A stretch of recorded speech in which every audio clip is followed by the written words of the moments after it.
கோபாலபுரம் கோகிலமேடு பகுதியில் இருக்கிறோம். குறிப்பாக இந்த பகுதியில் கடல் சீற்றம் அதிகமாக தான் காணப்படுது. ஆனால் 1 மணி நேரத்திற்கு மேலாக கடல் காற்றினுடைய வேகம் அதிகரித்திருக்கிறது.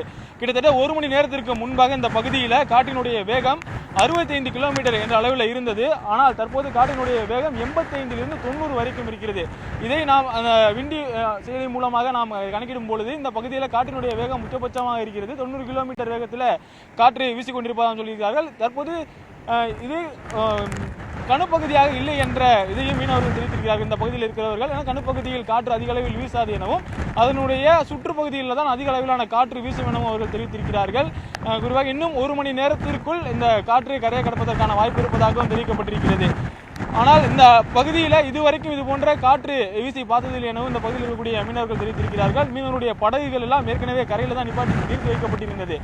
ஆனால் மேலும் கடலில் அலையினுடைய தீவிரம் அதிகரிப்பது மற்றும் காற்றின் வேகம் காரணமாக தற்போது இந்த பகுதியில் மீனவர்கள் கடற்கரையிலே காத்துக் கொண்டிருக்கிறார்கள். காற்றினுடைய வேகம் அதிகரிப்பதால் கடல் அலையின் வேகமும் அதிகரிக்கும். கரையோரமாக நிறுத்தி வைக்கக்கூடிய படகுகளும் சேதமடைய வாய்ப்பு இருப்பதாக அவர்கள் இங்கே காத்துக் கொண்டிருக்கிறார்கள்.